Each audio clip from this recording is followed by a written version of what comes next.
On today's Tech Help for Churches, an overview of the YouTube Creator Studio.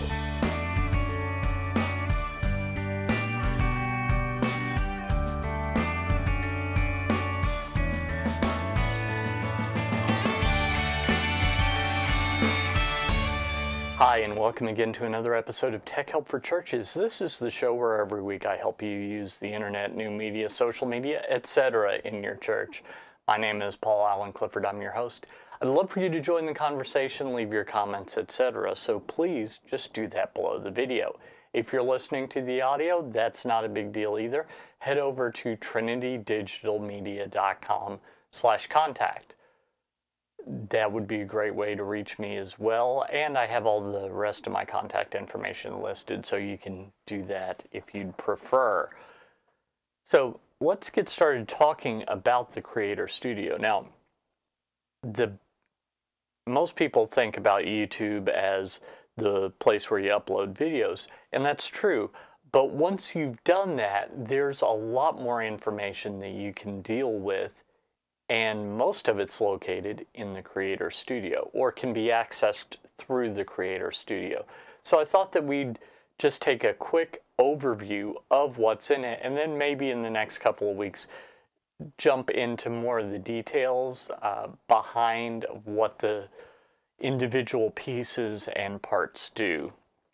So first off, when you initially get to the Creator Studio, you're going to go to the dashboard. Now, the dashboard will have three tabs at the top. The first one is Total Views. This is the amount of times people have watched all of your videos. So if you have 100,000 total views, that means if you have one video, that video's been watched 100,000 times. If you've got 1,000 videos, that means on average, each one's been watched 100 times. So it gives you the total views, not the total number. Next, we have subscribers. That's how many people like your channel enough that they want to know when there are new videos. Finally, there is an Add Widget button. Now, we'll talk about that a little later when we talk about the widgets, which is below. So the widgets that I have on mine, and I can't remember if I've changed these, quite frankly. So it could be that you don't have all of these. If you don't, no big deal. You can just add them with the Add Widget button. So the widgets are tips, where it helps you more with your YouTube. Latest videos, so you can tell what are the videos that you've uploaded most recently. Really valuable if you think, now, did I upload that one or not? Well, this will tell you, because you'll see, oh, it's not one of your latest videos.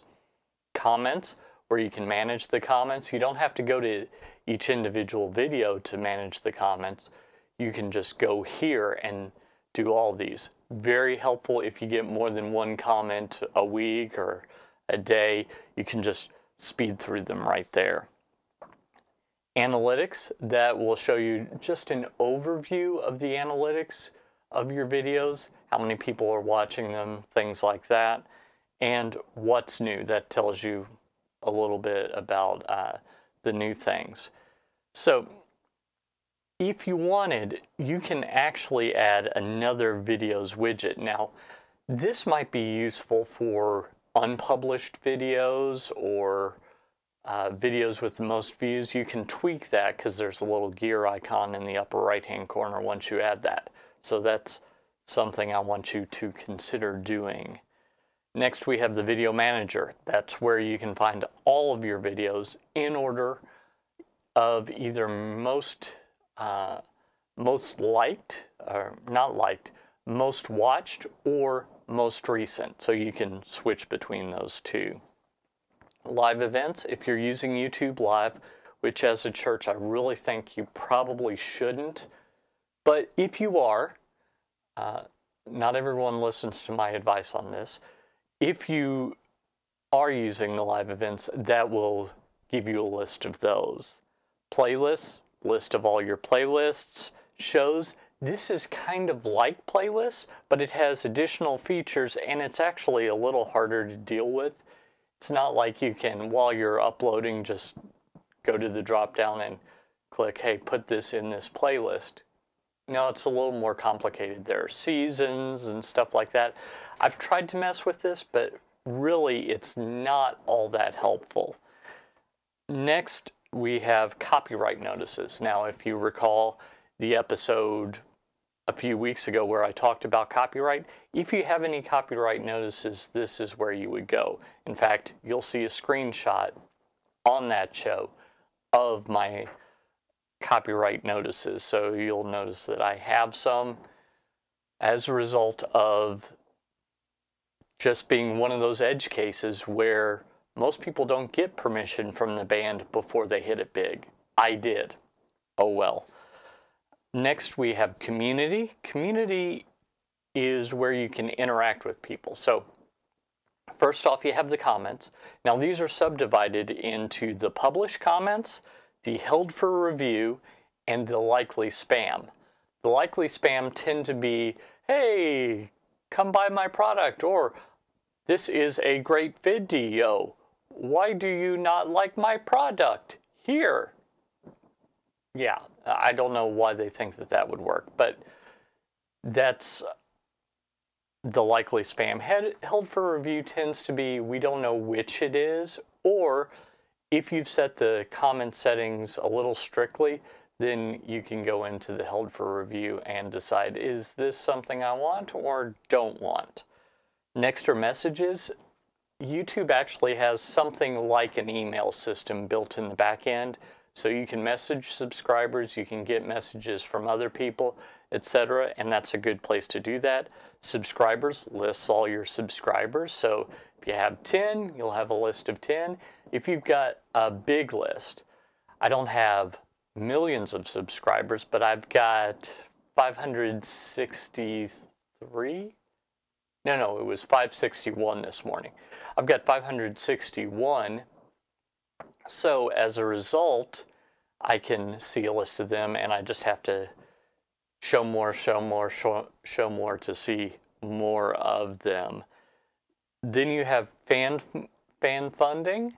This is a fairly new feature that I actually don't have anyone that's hopped on the bandwagon of doing this yet. But fan funding allows people to contribute to your channel. So that might be something you're interested in. Contribute subtitles in CC, short for closed caption. If you've uploaded your own subtitles, this would be a good place to find those.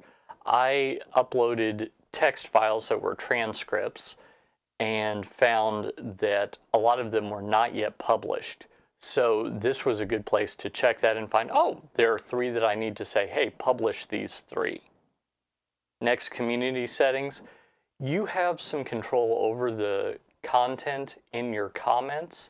So you can say, you can have a blacklist where someone always seems to say mean and rude things about your videos. Well, they don't get to comment anymore. So you can put their username in the blacklist.